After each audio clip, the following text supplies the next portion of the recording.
ರಾಜ್ಯ ಕಾಂಗ್ರೆಸ್ನಲ್ಲಿ ಪಟ್ಟದ ಆಟ ಜೋರಾಗಿರುವಂಥದ್ದು. ಡಿ.ಸಿ.ಎಂ ಡಿ.ಕೆ. ಶಿವಕುಮಾರ್ ಅವರಿಗೆ ಸಿ.ಎಂ ಸ್ಥಾನಮಾನ ನೀಡಬೇಕು ಅಂತೇಳಿ ಈಗಾಗಲೇ ಸಾಕಷ್ಟು ಸ್ವಾಮೀಜಿಗಳು ಕೂಡ ಅವರ ಪರವಾಗಿ ಬ್ಯಾಟಿಂಗನ್ನು ಬೀಸ್ತಾ ಇದ್ದಾರೆ. ಇವತ್ತು ಕೂಡ ಕನಕಪುರದಲ್ಲಿರುವಂತಹ ಮರಳೆಗವಿ ಮಠದಲ್ಲೂ ಕೂಡ ಡಿ.ಕೆ.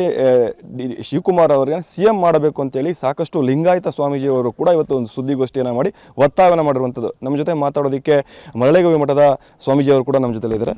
ಇವತ್ತು ಪ್ರೆಸ್ ಮೀಟನ್ನು ಕೂಡ ಮಾಡಿದ್ರಿ. ಡಿ.ಕೆ. ಶಿವಕುಮಾರ್ ಅವರಿಗೆ ಸಿ.ಎಂ ಸ್ಥಾನವನ್ನು ನೀಡಬೇಕು, ಹೈಕಮಾಂಡ್ ಕೂಡ ನೀಡಬೇಕು ಅಂತ ಒತ್ತಾಯ ಮಾಡಿ. ಮೊದಲನೇದಾಗಿ ಏನು ಹೇಳ್ತೀರಿ? ಡಿ.ಕೆ. ಶಿವಕುಮಾರ್ ಅವರು ನಮ್ಮ ಮಠದ ಅವಿಚ್ಛಿನ್ನ ಭಕ್ತರು. ನಮ್ಮ ಮಠದ ಎಲ್ಲ ಪ್ರತಿಯೊಂದು ಬೆಳವಣಿಗೆಗಳು ಸುಧಾ ಅವರ ಸರ್ವತೋಮುಖವಾದಂಥ ಸಹಕಾರ ಬಹಳ ಮುಖ್ಯವಾಗಿರ್ತದೆ.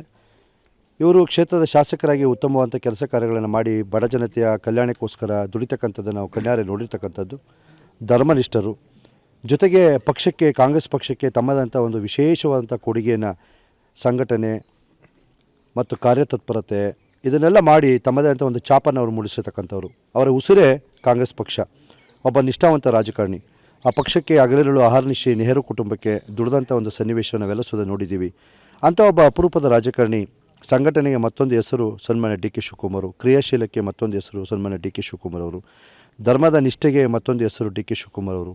ಹೀಗಾಗಿ ಅನೇಕವಾದಂಥ ಒಂದು ಪುಂಖಾನುಪುಂಖವಾದಂಥ ಒಂದು ಹೆಸರನ್ನು ಪಡ್ಕೊಂಡಿರ್ತಕ್ಕಂಥ ಸನ್ಮಾನ್ಯ ಡಿ.ಕೆ. ಶಿವಕುಮಾರ್ ಅವರು.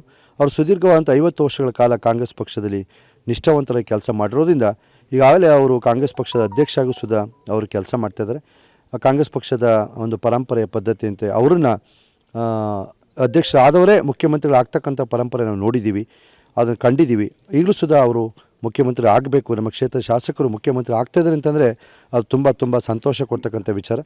ಈಗಾಗಲೇ ಕೆಲವೊಂದಿಷ್ಟು ಒಕ್ಕಲಿಗ ಸ್ವಾಮೀಜಿಗಳು ಡಿ.ಸಿ.ಎಂ ಡಿ.ಕೆ. ಶಿವಕುಮಾರ್ ಅವರಿಗೆ ಸಿ.ಎಂ ಸ್ಥಾನ ನೀಡಬೇಕಂತೇಳಿ ಒಕ್ಕಲಿಗ ಟೆಂಪ್ ಕಾರ್ಡನ್ನು ಪ್ಲೇ ಮಾಡಿರುವಂಥದ್ದು. ಮತ್ತೊಂದು ಕಡೆ ದಲಿತ ಸ್ವಾಮೀಜಿಗಳೇನಿದ್ದಾರೆ ಅವರು ಇಲ್ಲ ಸಿದ್ದರಾಮಯ್ಯ ಅವರ ಮುಂದುವರಿಸಬೇಕು ಅನ್ನೋಂಥದ್ದು ಕೂಡ ಕೆಲವೊಂದು ಸ್ಟೇಟ್ಮೆಂಟ್ ಕೊಟ್ಟಿದ್ದಾರೆ. ಜೊತೆಗೆ ಕುರುಬ ಮಠದ ಸ್ವಾಮೀಜಿಯವರು ಕೂಡ ಈ ಒಂದು ಸ್ಟೇಟ್ಮೆಂಟನ್ನು ಕೊಟ್ಟಿದ್ದಾರೆ. ಇವುಗಳ ಮಧ್ಯೆ ತಾವೆಲ್ಲ ಲಿಂಗಾಯತ ಮಠದ ಸ್ವಾಮೀಜಿಗಳು ಸೇರಿಕೊಂಡು ಡಿ.ಕೆ. ಶಿವಕುಮಾರ್ ಅವರನ್ನು ಸಿ.ಎಂ ಮಾಡಬೇಕಂತ ಕೂಡ ಒತ್ತಾಯವನ್ನು ಮಾಡ್ತಾ ಇದ್ದೀರಿ. ಇಲ್ಲಿ ಜಾತಿ ಸ್ವಾಮೀಜಿಗಳು ಅಂತಕ್ಕಂಥದ್ದು ಮುಖ್ಯ ಅಲ್ಲ.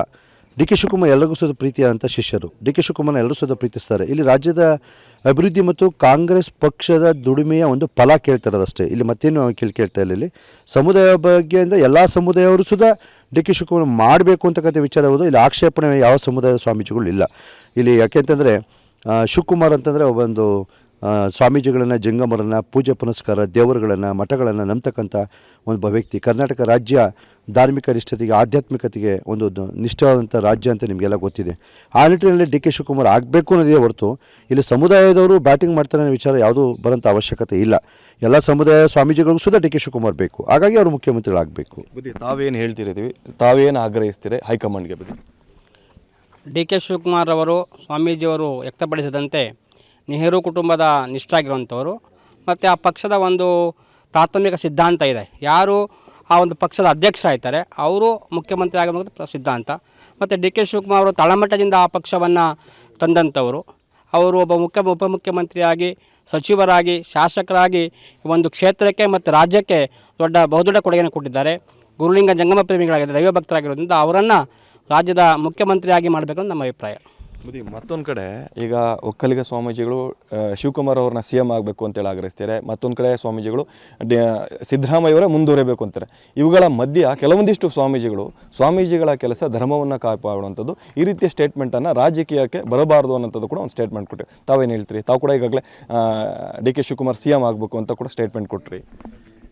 ಒಬ್ಬ ವ್ಯಕ್ತಿ ಪಕ್ಷಕ್ಕೆ ದುಡಿದಂಥವ್ರು ಸೇವೆ ಮಾಡಿದವರಿಗೆ ಅವಕಾಶ ಸಿಗಬೇಕು ಅನ್ನೋದು ನಮ್ಮ ವೈಯಕ್ತಿಕ ಅಭಿಪ್ರಾಯ. ಅದು ಡಿ.ಕೆ. ಶಿವಕುಮಾರ್ ಕಳೆದ 40-50 ವರ್ಷಗಳಿಂದ ಪಕ್ಷವನ್ನು ಕಟ್ಟಿ ಬೆಳೆಸಿ ಪಕ್ಷಕ್ಕೆ ದುಡಿದಿದ್ದಾರೆ, ಹಗಲಿರುಳು ಶ್ರಮಿಸಿದ್ದಾರೆ. ಅವ್ರಿಗೆ ಅವಕಾಶ ಸಿಗಬೇಕು ಅನ್ನೋದು ನಮ್ಮ ಮುಖ್ಯ ಉದ್ದೇಶ. ಕನಕಪುರ ಕ್ಷೇತ್ರಕ್ಕೆ ಅಷ್ಟೇ ಅವರು ಸೀಮಿತ ಅಲ್ಲ, ಇಡೀ ರಾಜ್ಯಾದ್ಯಂತ ಅವರ ಅಭಿಪ್ರಾಯನೂ ಕೂಡ ವ್ಯಕ್ತವಾಗ್ತಾ ಇದೆ. ಇದರಲ್ಲಿ ಜಾತಿ ಲೆಕ್ಕಾಚಾರಗಳು ಬರೋದಿಲ್ಲ. ಯಾಕಂದರೆ ಇದು ಒಕ್ಕಲಿಗ, ಕುರುಬ ಮತ್ತು ಲಿಂಗಾಯತರು, ವೀರಶೈವ ಇದೆಲ್ಲ ಬರೋಂಗಿಲ್ಲ. ಈಗ ಅವರವರು ಜಾತಿಯವರು ಅವ್ರವ್ರನ್ನ ಬೆಂಬಲಿಸೋದು ಸರ್ವೇ ಸಾಮಾನ್ಯ. ಅದು ನಾನು ಒಕ್ಕಲಿಗ ಸ್ವಾಮೀಜಿಯವ್ರನ್ನ ಬೆಂಬಲಿಸಿದರೆ ಅದು ಸರ್ವೇ ಸಾಮಾನ್ಯ ಇರ್ಬೋದು. ಕನಕ ಸ್ವಾಮೀಜಿಯವರು ಮುಖ್ಯಮಂತ್ರಿಗಳು ಬಂದ ಅದು ಸರ್ವೇ ಸಾಮಾನ್ಯ. ಇದು ಜಾತಿಯ ಲೆಕ್ಕಾಚಾರ ಬರೋದಿಲ್ಲ. ಇಲ್ಲಿ ಒಬ್ಬ ನಿಷ್ಠಾವಂತ ದುಡಿದಂಥ ಸೇವಕನಿಗೆ ಅವಕಾಶ ಕೊಡಬೇಕು ಅನ್ನೋದು ವೈಯಕ್ತಿಕ ಅಭಿಪ್ರಾಯವಿನ. ಮತ್ತು ಜೊತೆಗೆ ಒಂದು ಅವಧಿ ಯಾಕೆ ಆಗಬಾರ್ದು ಅನ್ನೋದು ಎಲ್ಲರೂ ಕೂಡ ಅಭಿಪ್ರಾಯ ಆಗಿದೆ. ನನ್ನ ವೈಯಕ್ತಿಕ ಅಭಿಪ್ರಾಯ ಅಂದರೆ ಅವರು ಪಕ್ಷವನ್ನು ಶಿಸ್ತಿನ ಸಿಪಾಯಿ ಹಾಗೆ ಅವರು ಕಾಪಾಡಿದ್ದಾರೆ. ಜೊತೆಗೆ ಅಧ್ಯಕ್ಷರಾಗಿದ್ದಾರೆ. ವಿವಿಧ ಹುದ್ದೆಗಳನ್ನು ಪಕ್ಷನೂ ಕೂಡ ಕೊಟ್ಟಿದೆ ಅವರಿಗೆ. ಪಕ್ಷಕ್ಕೆ ಯಾವುದೇ ರೀತಿಯಿಂದ ಅವರಿಂದ ತೊಂದರೆ ಆಗಿಲ್ಲ. ಪಕ್ಷನೂ ಅವ್ರಿಗೆ ಅವಕಾಶ ಕೊಟ್ಟಿದೆ. ಅವಕಾಶ ಮತ್ತೊಂದು ಸತಿ ಕೊಡಲಿ ಒಂದು ಮುಖ್ಯವಾದ ಉದ್ದೇಶ. ಇವುಗಳ ಮಧ್ಯ ಈ ಸ್ವಾಮೀಜಿಗಳು ಯಾಕೆ ರಾಜಕೀಯಕ್ಕೆ ಎಂಟ್ರಿ ಕೊಡ್ತಾರೆ ಅನ್ನೋಂಥದ್ದು ಕೂಡ ಕೆಲವು ಸ್ವಾಮೀಜಿಗಳು ಕೂಡ ಒತ್ತಾಯವನ್ನು ಮಾಡ್ತಾರೆ. ಕರ್ನಾಟಕದ ಮಟ್ಟಿಗೆ ಇದು ರಾಜಕೀಯ ಮಾಡ್ತಾ ಇಲ್ಲ.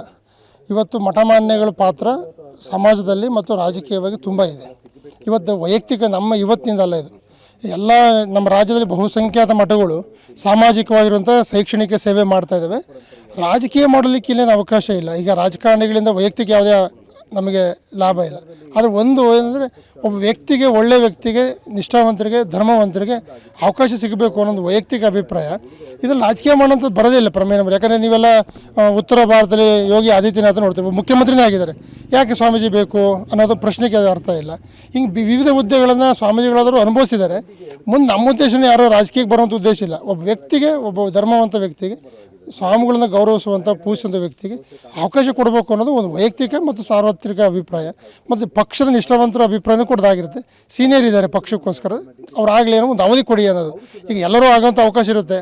ಆಸೆ ಮುಖ್ಯಮಂತ್ರಿ ಆಗಬೇಕು ಅಂತ ಎಲ್ಲರಿಗೂ ಆಸೆ ಇರುತ್ತೆ. ಈಗ ಆಲ್ರೆಡಿ ಸಿದ್ದರಾಮಯ್ಯನವರು ಕೂಡ 7 ವರ್ಷ ಮುಖ್ಯಮಂತ್ರಿ ಆಗಿದ್ದಾರೆ. ಅವ್ರಿಗೂ ಪಕ್ಷ ಅವಕಾಶ ಕೊಟ್ಟಿದೆ. ಅವರು ಇನ್ನೂ ಮುಂದೆ ಅವಕಾಶ ಇರ್ಬೋದು. ಮುಂದಿನ ಅವರ ಭವಿಷ್ಯ ಚೆನ್ನಾಗಿದೆ ಅವರಿಗೆ. ಡಿ ಕೆ ಶಿವಕುಮಾರ್ ಅವ್ರಿಗೂ ಅವಕಾಶ ಕೊಡೋದು ತಪ್ಪೇನಿದೆ ಅನ್ನೋದು ವೈಯಕ್ತಿಕ ಅಭಿಪ್ರಾಯ ಬಿಟ್ಟು ಬೇರೆ ಏನಿಲ್ಲ ಅಷ್ಟೇ. ಇದಿಷ್ಟು ಕೂಡ ಲಿಂಗಾಯತ ಮಠಗಳ ಸ್ವಾಮೀಜಿಯವರ ಮಾತುಗಳು. ಕ್ಯಾಮ್ರಾ ಪರ್ಸನ್ ಸಂದೀಪ್ ಜೊತೆ ಪ್ರಶಾಂತ್, TV9 ರಾಮನಗರ.